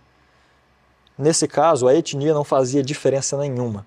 Nicodemos, o rico que procurou Jesus à noite, porque não tinha fé nele, só procurou por curiosidade inicialmente. E é interessante, a conversa é muito parecida. Quando Jesus falou, você precisa nascer de novo, falou, como é que eu vou nascer se eu já sou velho? Como é que eu vou nascer de novo? Falou uma coisa que tinha nada a ver, apesar de que ele tinha noção de que aquilo não era o que Jesus queria falar. E Jesus teve que ser direto. Aquele que não nascer da água do Espírito não pode entrar no reino de Deus. A samaritana, ela falou, Senhor, me dá essa água, porque eu preciso dessa água aí que o Senhor está falando. E o desejado aqui diz que a mulher sabia que não era da água física que Jesus está falando, que havia algo mais ali. Nos dois casos era a mesma coisa, os dois precisavam da mesma água. A samaritana lá embaixo com seus pecados, o fariseu lá em cima com sua justiça própria, os dois precisavam da mesma água. Uma conversão verdadeira. Isso que você colocou é interessante, porque aqui Jesus trabalhou com duas pessoas distintas. Em nações diferentes. Exatamente. Uma que era o doutor da lei e uma que era considerada como a escória da sociedade. Tanto que era uma mulher que ela tinha que ir num horário onde não encontrava outras mulheres, porque as outras mulheres provavelmente não se achava que ela era muito indigna para estar ali naquele momento. E um ponto que eu queria colocar aqui, antes de nós avançarmos na lição, é que, e isso é importante para cada um de nós, é que o Senhor fala assim, ó, o verso que nós lemos, Ezequiel 36, 26, ó, um novo coração vos darei, e um novo espírito eu colocarei dentro de vós. E agora que é a parte que eu acho impressionante, e eu tirarei o coração de pedra da vossa carne. Então não tem como o Senhor dar um coração e você continuar com o outro coração de pedra. Não tem como, porque não existe sociedade entre o bem e o mal, entre a luz e as trevas, entre a água da vida e a água da morte. Não existe essa sociedade. Por isso que o Senhor, Ele quer nos dar um novo coração, mas Ele tem que tirar o velho. Entenda que não existe uma transformação ali, uma melhora do coração. Ah, eu vou sarar o seu coração. Não, eu vou te dar um novo coração. Eu vou te dar um novo coração. Substituição total. Porque o nosso coração, a nossa carne, ela é mal por natureza. E por isso que precisa ser retirado esse coração e dado um coração novo. Agora, Moses, o que é o coração? Nossa mente? A nossa mente. A forma que você pensa, a forma que você reflete as coisas, como você organiza as coisas na sua mente. E normalmente a nossa mente ela age segundo as nossas experiências do passado. A nossa experiência do passado normalmente determina o nosso presente. Por isso que aqueles fariseus ali, eles eram homens ignorantes, homens que olhavam para as pessoas, segregavam elas, se achavam melhores. Por quê? Porque eles tinham isso na sua experiência. Como Moses colocou, lá no passado, um dia o samaritano tentou atrapalhar o povo de Deus. Era um povo que misturou o Deus verdadeiro com a idolatria, enfim. E eles estavam agindo segundo as suas experiências. Por isso que mais segurança é agir segundo a palavra do Senhor. Exatamente. Essa é a nossa base, né? Exatamente. E nesse caso, mesmo os samaritanos que tinham atuado contra a vontade de Deus, o verso 36 aqui de Ezequiel diz assim, então os pagãos que sobraram ao vosso redor saberão que eu, o Senhor, edifico os lugares arruinados e planto naquele que estava assolado. Quem foi assolado? O próprio povo de Israel. O Reino do Norte. Eles foram lá, construíram aquele templo deles, a parte que foi destruída também, ou seja, aos olhos dos judeus aquele povo não era nada. E assim como nossos olhos, nós podemos olhar para alguns dos nossos irmãos de outras denominações e pensar, nossa, esses aí perderam a verdade faz tempo, ficaram para trás. Nada, né? Mas quem é que molda o coração? Ó, quem faz isso? Ele muda o coração, é o próprio Deus, né? Tem um texto aqui que mexeu muito comigo nessa lição e mexeu muito comigo exatamente porque nós temos essa visão, por mais que nós falamos que não temos, mas nós temos essa visão de exclusivismo. Ah, nós somos o povo exclusivo, nós somos o povo escolhido de Deus e tal. Olha, ser o povo escolhido de Deus não nos deixa com menos responsabilidades, não. Pelo contrário, nos dá mais responsabilidades. E olha esse texto, está no Maior Discurso de Cristo, página 32 e 33. Ó. Cristo afasta a parede de separação, o amor próprio, o separatista preconceito de nacionalidade e ensina amor a toda a família humana. Ergue os seres humanos do estreito círculo que o egoísmo lhes prescreve. Elimina todos os limites territoriais e as convencionais distinções da sociedade. Não faz diferença entre vizinhos e estrangeiros, amigos e inimigos. Ele nos ensina a considerar toda a alma necessitada, como nosso semelhante e o mundo como nosso campo. O que eu aprendi com esse texto foi que Deus não olha como eu olho. Deus não vê como nós muitas vezes vemos. Deus olha com os olhos da misericórdia, com os olhos da compaixão e com um desejo assim imenso de salvar, independente de quem seja a pessoa.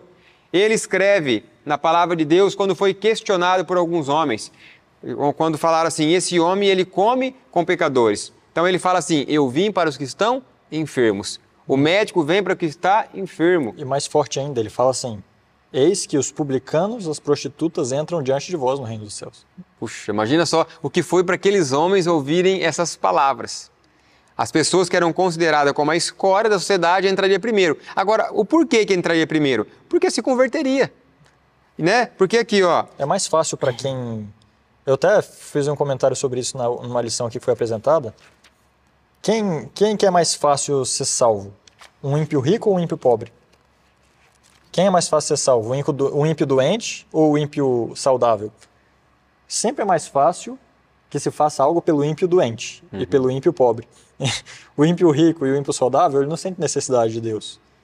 Então, nesse ponto, nós podemos ver que eles estavam na mesma nação, cada um com seus pecados, só que os mais pecadores, visíveis, reconheceriam mais facilmente, né?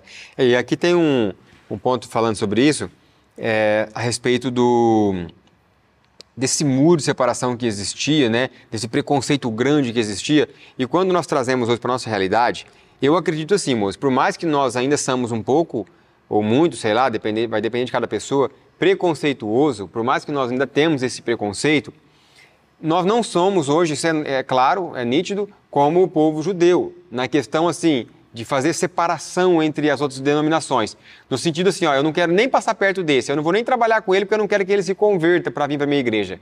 Só que nós estamos passando por um outro problema, que é grave. E deixa eu ler esse texto primeiro antes de comentar.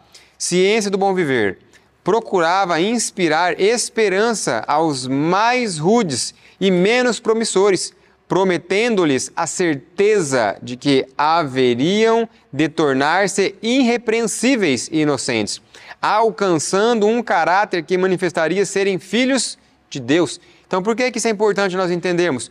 Porque Deus não está falando para mim e para você também que nós temos que sair trabalhando aí falando, vem como está e fique como está. Jesus, quando ele trabalhou com a mulher no poço, ele ofereceu para ela a água da vida, ou em outras palavras, um novo coração. Ele ofereceu para Nicodemos um novo coração. Todos aqueles homens que ele entrava em contato, ele animava, trazia esperança, mostrava para eles um caminho, mostrava uma luz no fundo do túnel, só que eles falavam para eles também de outra maneira, olha, vocês precisam mudar de vida, vá e não peques mais. Então hoje nós estamos sofrendo mais com a segunda parte. Pessoas que estão enchendo a igreja, mas que não estão recebendo essa palavra, vai e não peques mais, porque você precisa ter um caráter irrepreensível. Então é interessante, né, como que Jesus trabalhou e nos orienta também a trabalhar hoje. Agora nós vamos entrar no penúltimo dia, mas vamos trabalhar os 2 dias juntos já? Eu acho que dá para trabalhar bem, né? Nosso horário está até um pouco avançado já. Sim. Que é a revelação de Jesus e o testemunho dos samaritanos. Aqui Jesus vai se revelar agora, né? Através desse momento, desse diálogo com a mulher, ele vai se revelar, falando que ele é o Messias. Sim. E essa mulher vai agora até os samaritanos, e então vai ter uma maneira ali de ele alcançar os samaritanos através do testemunho dessa mulher. Sim. É interessante ver inicialmente que mesmo Jesus falando, olha, vai lá e busca o seu marido. E quando ele deu a revelação, você já teve 5 e esse último não é seu marido, foi uma revelação assim divina, Jesus não tinha como saber. Exatamente. Só que mesmo assim a mulher ainda relutou em reconhecer Jesus como o Messias, né? Uhum. Primeiro ela falou, eu vejo que o Senhor é profeta. E aí ela falou, e mudou de tema. Pode ser porque foi desconfortável falar sobre aquele tema, ou porque ela pensou, já que é um profeta, então ele vai saber me dizer isso aqui. E ela falou e perguntou, né? Onde é que está? Verso 19. Eu vejo que tu és um profeta. Nossos pais adoraram neste monte. Vós dizeis que em Jerusalém é o lugar onde o homem deve adorar. Ou seja, ela pôs um ponto ali de debate, né, para ver o que Jesus ia dizer. E Jesus só repetiu o que ele tinha falado antes. Qual é o diferencial do adorador, independente de onde ele está? Mulher, crê-me, a hora vem em que nem neste monte, nem em Jerusalém adorareis o Pai. Vós adorais o que não conheceis, nós adoramos o que conhecemos, porque a salvação é dos judeus. Mas a hora vem, e agora é, em que os verdadeiros adoradores adorarão o Pai em espírito e em verdade. Mais uma vez, igual nós vimos na lição anterior, não existe uma linha divisória de povo ou de denominação. Quando nós recebemos a autoridade como denominação, nós temos que compará-la com a autoridade que Israel recebia como povo. O que Israel tinha que fazer? Eles tinham que ser os maiores evangelistas do mundo, era só essa a diferença. Agora, Jesus salvaria de maneira igual a todos os homens. O julgamento de Deus é igual para todos. E é assim que deve ser também quando nós olhamos para outras religiões. No fim, a adoração que nós prestamos a Deus, se é através do Espírito, se é uma adoração real, contrita, em espírito e em verdade, é ela que vai contar. E é interessante também notar no verso 22 que Jesus também deu uma cutucadinha nos samaritanos. Por quê? Porque ele mostrou para ela, olha, você também tem preconceito com os judeus. Essa pergunta dela era um debate ali que ela queria criar para ver, mas lá assim, lá aqui. Jesus falou, vocês adoram o que vocês não conhecem. Nós adoramos o que conhecemos porque a salvação é dos judeus. E quem era a salvação? Jesus. Jesus. Então, realmente, eles não podiam esperar que o Messias viesse de Samaria, porque já estava profetizado que Jesus viria de Belém. Não tinha como eles dizer outra coisa. Só que a adoração em si, Jesus respondeu ali, né? E disse no verso 24, Deus é um espírito e os que o adoram devem adorá-lo em espírito e em verdade. Então, Jesus também quebra o preconceito dessa mulher. E fala com ela ali, né? E agora fala qual que é a verdadeira adoração, que é em espírito e em verdade, né? E é interessante, ele fala também aqui, né, Moses? Ele fala, mulher, crê-me, a hora vem. Ou seja, pode concluir seu comentário?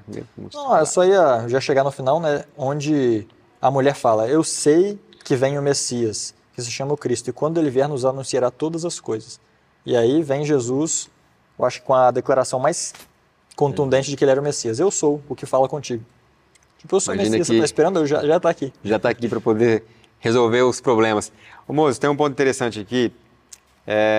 Na realidade, a lição toda, ela é maravilhosa, né? E eu fico, quando eu estou passando a lição, conversando com você, com os irmãos que nos acompanham também aqui, eu fico pensando assim, cada tema desse daria uma lição. Vixe, quanta coisa ficou para trás que poderia ser Muita coisa, e nós já estamos aí com a hora avançada, mas eu penso que é importante, né, tudo isso. Se nós pegarmos a fala dessa mulher, só a fala dessa mulher dá para fazer alguns cultos. Não é nem só um, alguns estudos. O primeiro, nossos pais adoraram neste monte. Aí eu volto a reafirmar que a nossa experiência do presente, muitas vezes ela é baseada pela nossa experiência do passado. As nossas decisões do presente, elas têm muita influência com aquilo que nós vivemos no passado. E isso não é segurança, porque nesse momento a mulher estava baseando as suas experiências numa crença errônea. Se nós olharmos para o apóstolo Paulo, nós vamos ver também que o apóstolo Paulo, ele errou quando ele agiu ali com João Marcos, baseado nas experiências do passado. João Marcos é um covarde. Por quê? Ele foi criado dentro do judaísmo e ali dentro daquelas escolas dos rabinos, você precisava ser corajoso. E o ser corajoso na época era matar cristão. E Paulo fez de monte, né? Então, quando nós olhamos para Barnabé, ele tinha uma outra experiência de vida. Por isso que ele olhou para João Marcos e falou assim, não, há esperança para ele. Nós não podemos desistir de João Marcos, ele é um jovem, ele foi colocada muita pressão sobre um jovem.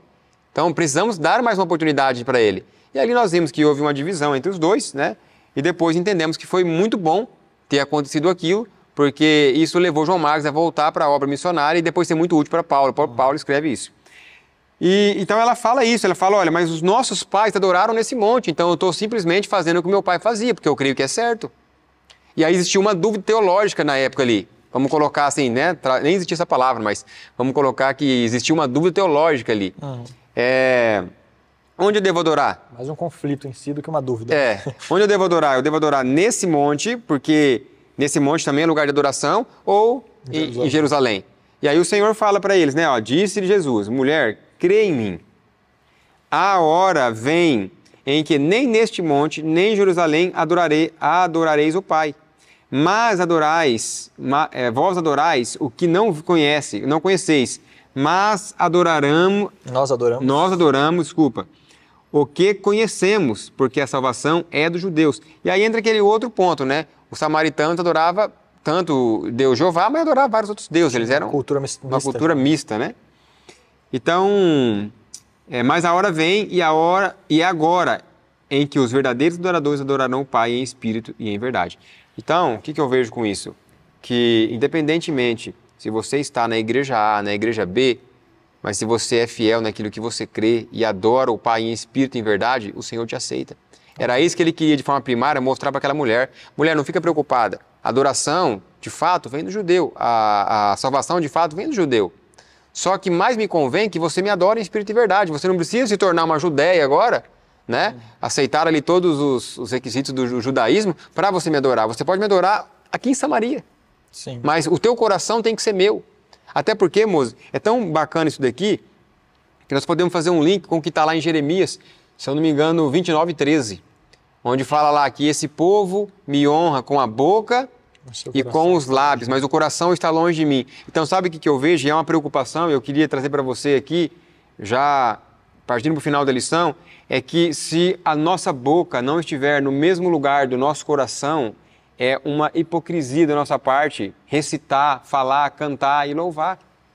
A boca tem que estar no mesmo lugar do coração. É isso que o Senhor quer dizer aqui. Se você entender que você tem que me adorar em espírito e em verdade, o coração novo vai ser te dado. E a sua boca, nesse momento, vai profetizar o que está dentro do coração. Porque a santificação, ela vem de dentro para fora. E esse é o ponto. O moço citou aqui agora há pouco. Muitas vezes, nós estamos mais preocupados com as coisas externas, a santificação exterior, do que a santificação interior.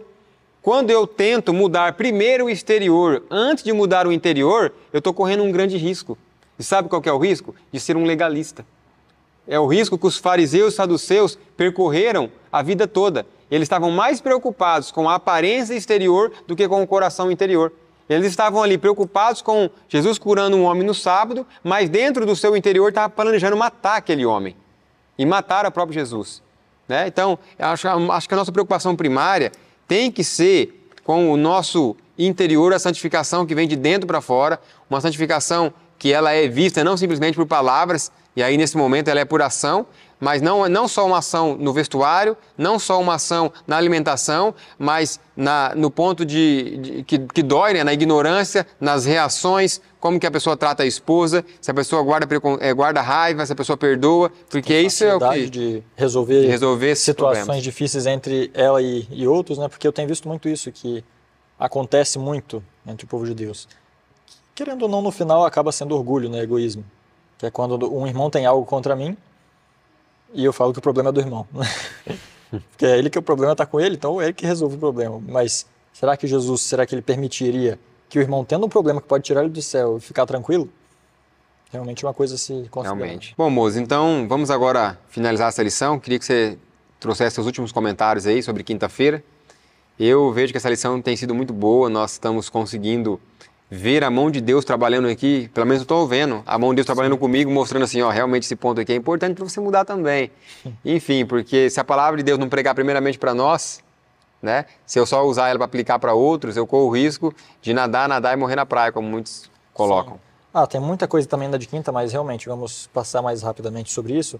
Primeiro vem falando sobre a ação da mulher, a ação que ela tomou. Eu estava pensando aqui e acabei recebendo uma repreensão enquanto pensava.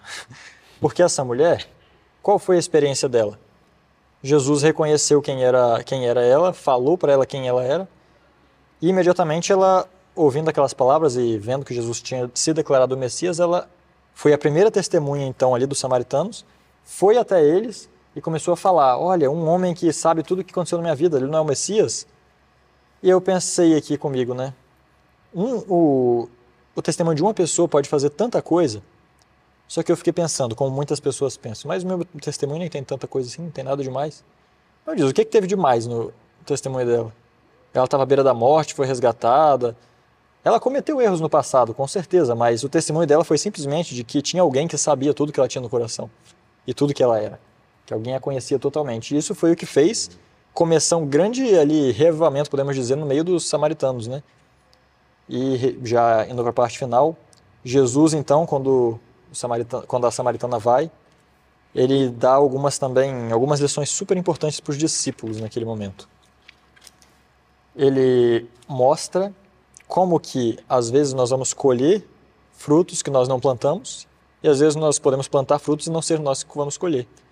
Eu acho que isso é uma coisa de grande ânimo para nós, porque às vezes nós pregamos para uma pessoa e nós não vemos o resultado imediato.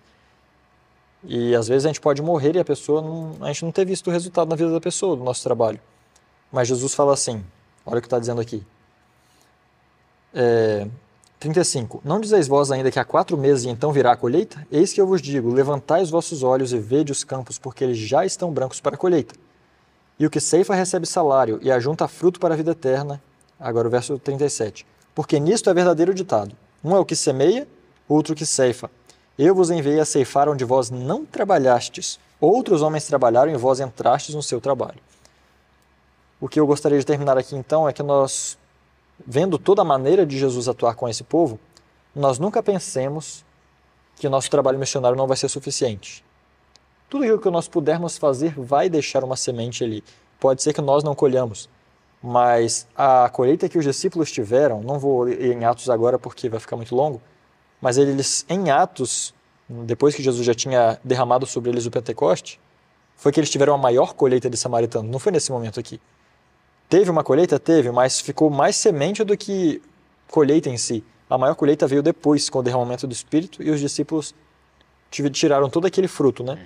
E que nós viemos a entender que, eu particularmente, quando eu via as pessoas dizendo que ninguém vai estar no céu sem ter uma estrela na coroa, eu pensava, nossa, mas eu nunca levei ninguém ao batismo. Até hoje, então eu ficava, nossa, será que eu não vou poder ir para o céu? Será que eu não vou poder ir para o céu? Mas se nós olhamos dessa maneira, nós vamos ver o quê? Que as pessoas que vão estar no céu, elas podem ser uma estrela na sua coroa sem você nunca ter visto a conversão delas. Se você é um cristão verdadeiro e atua com amor em todos os seus atos, você está pregando. Se você busca pregar o evangelho com inteligência, você está pregando por mais que você não veja o resultado imediato. Muitas pessoas falam pra gente, cadê os batismos do IAG?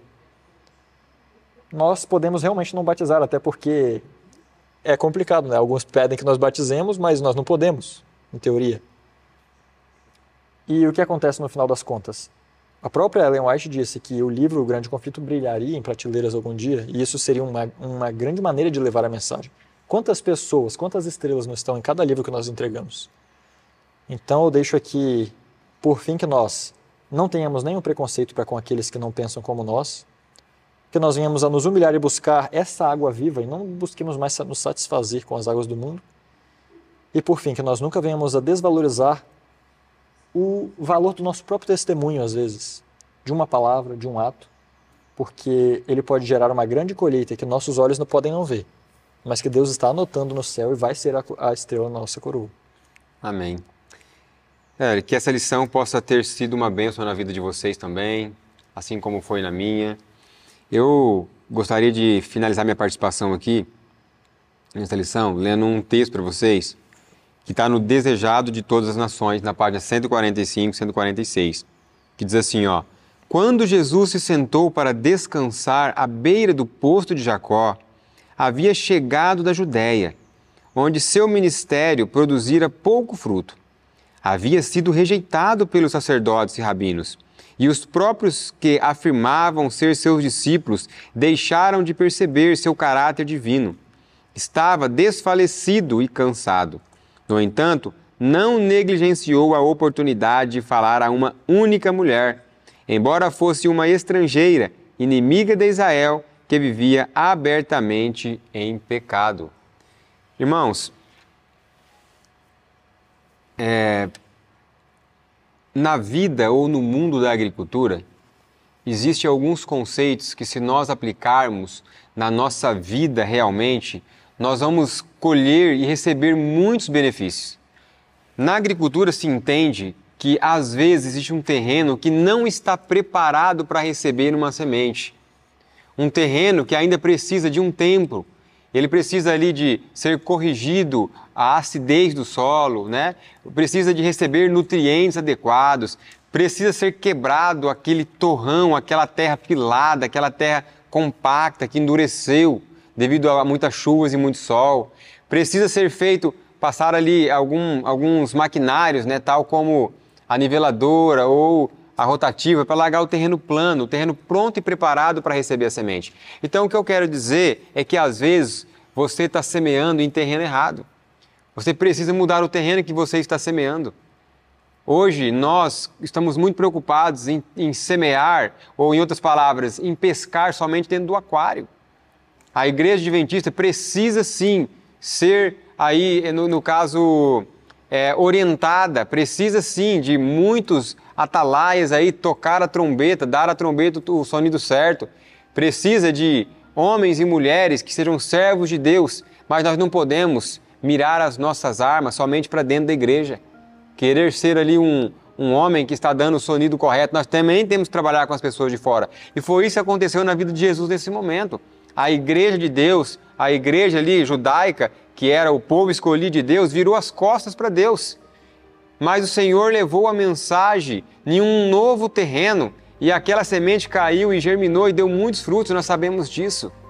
Por isso que ore a Deus, peça ao Espírito Santo para que Ele conduza a sua vida e mostre quais são os terrenos que você deve semear agora e quais são os terrenos que você deve guardar a semente. Porque um agricultor não vai semear num terreno que não está pronto. Porque ele sabe que a semente vai ser jogada em um terreno infértil e provavelmente aquela semente não vai germinar, ou o sol vai torrar ela, ou os passarinhos vão vir e vão comer aquela semente. Entende? Não sei se eu me faço ser entendido. Ore a Deus e fala, Senhor, quais são os terrenos que eu devo semear hoje? Às vezes, do lado da sua casa, você tem uma pessoa que está morrendo de sede, mas você não dá água para ela. Não fique focada somente em pregar dentro da igreja, em pregar para os irmãos que estão ali, né, na sua mentalidade em apostasia, mas que venha pregar também para as pessoas que estão morrendo, perecendo no mundo do paganismo, no mundo da apostasia, porque nunca ouviram falar de Deus, porque nunca ouviram como você ouviu e como você pode falar. Que Deus possa conduzir a sua vida, que eu e você, o Moze e todos os nossos irmãos venhamos canalizar as nossas energias para salvar, independente de quem seja a pessoa, quer seja de dentro da igreja, quer seja de fora da igreja. Esse é meu pedido e desejo de oração. E eu gostaria de, nesse momento, agradecer você que nos acompanhou até aqui. Não esqueça de deixar aí o seu like, os seus comentários e vamos juntos pregar o Evangelho, porque dessa maneira a mensagem vai mais longe e Jesus chega mais perto das pessoas. Finaliza aqui o programa Lições para a Eternidade. IAG, juntos avançaremos.